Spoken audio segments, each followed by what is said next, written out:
Hello everyone, ये 11वीं video हमारी पाइथन लर्निंग सीरीज़ का, जिसमें हम जानेंगे डिक्शनरीज क्या होती है। तो सबसे पहले मैं अपना VS कोड खोलूँगा। इसमें डेटा टाइप्स वाले फोल्डर में एक फाइल बनाऊँगा, dict.py, शॉर्ट फॉर डिक्शनरी। अब एक डिक्शनरी बनाने से पहले इसकी कुछ फीचर्स जान लेते हैं कि डिक्शनरी जो होती है वो की वैल्यू पेयर्स में स्टोर होती है। अभी हम देखेंगे कैसे। और इसमें जो कीज़ होती है वो डुप्लीकेट नहीं हो सकती, पर जो हमारी वैल्यूज़ होती है वो डुप्लीकेट हो सकती है। और डिक्शनरी जो होती है वो म्यूटेबल होती है, जिसका मतलब हम उन्हें फंक्शन का यूज़ करके चेंज कर सकते हैं।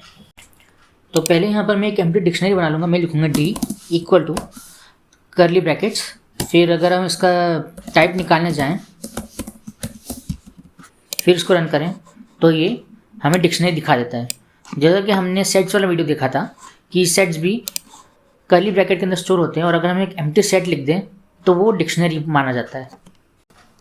अभी जो हमारी एम्प्टी डिक्शनरी है, इसके अंदर कुछ वैल्यूज़ डालने के लिए मैं मैन्युअली ना डाल के इससे एक फंक्शनैलिटी यूज़ करना चाहता हूँ। तो मैं लिखूँगा डी विथ इंडेक्स ऑफ, पहले नेम एंटर कर देते हैं, नेम, फिर इक्वल, और यहाँ पर कुछ भी नाम लिख सकते हैं, मैं पाइथन लिख देता हूँ। फिर उसके बाद वापस से वैसा ही एक और एलिमेंट डाल देते हैं जो कि होगा एज, वो मैं कर देता हूँ 18। और अब अगर हम प्रिंट करें हमारी डिक्शनरी को, तो हमारे पास कुछ ऐसा लिखा हुआ आ जाता है, जो कि मैन्युअली डालने से भी बिल्कुल सेम है। अभी लगेगा कि ये जो स्क्वायर ब्रैकेट यूज़ करें ये तो इंडेक्स के लिए यूज़ करते हैं। तो डिक्शनरी की एक स्पेशल बात है कि ये इंडेक्स को 0, 1, 2 ऐसे नहीं लेती है, ये इंडेक्स को की के नाम से ही लेती है। तो अगर हम यहाँ पर प्रिंट कर दिया हमने प्रिंट डी, इसको मैं कमेंट आउट कर देता हूँ। तो जब हमने की के नाम से इंडेक्स बनाया, तो अब हमें इसे एक्सेस भी कर सकते हैं।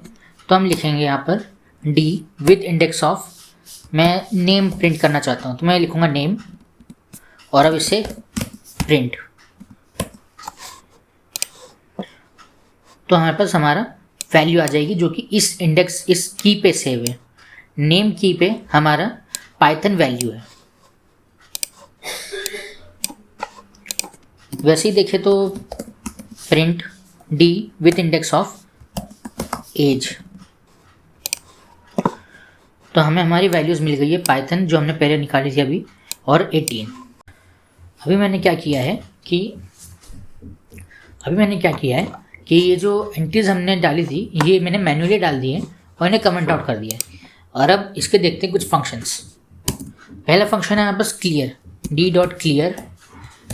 फिर उसके बाद मैं प्रिंट करूँ डी को, तो यहाँ से सारी एंट्रीज चली जाएंगी, एक एम्प्टी डिक्शनरी आ जाएगी, क्योंकि क्लियर फंक्शन जो है वो सारी एंट्रीज को डिलीट कर देता है। अब आता है नेक्स्ट फंक्शन DEL। हम लिखेंगे DEL और इसमें डी पास कर देंगे।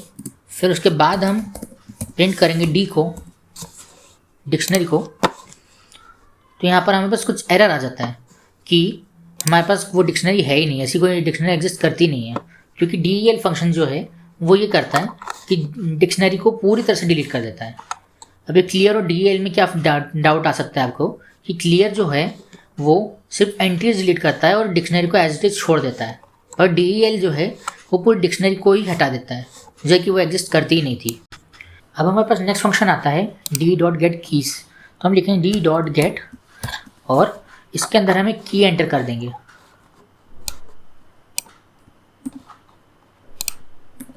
अभी की एंटर करने से क्या हुआ कि इसने डी के अंदर गेट फंक्शन यूज़ करा और नेम के लिए वैल्यू दे देगा, तो इसलिए हम इसे अब प्रिंट करेंगे।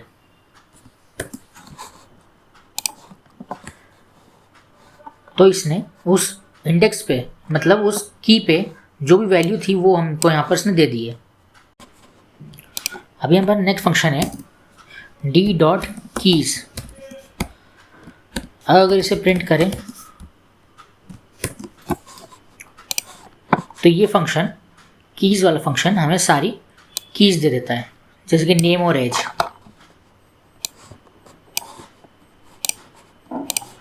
फिर इसी के जैसा एक और फंक्शन है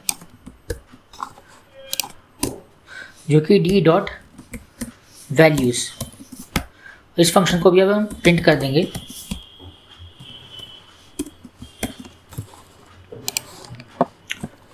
तो हमारे पास सारी वैल्यूज़ आ जाएंगी।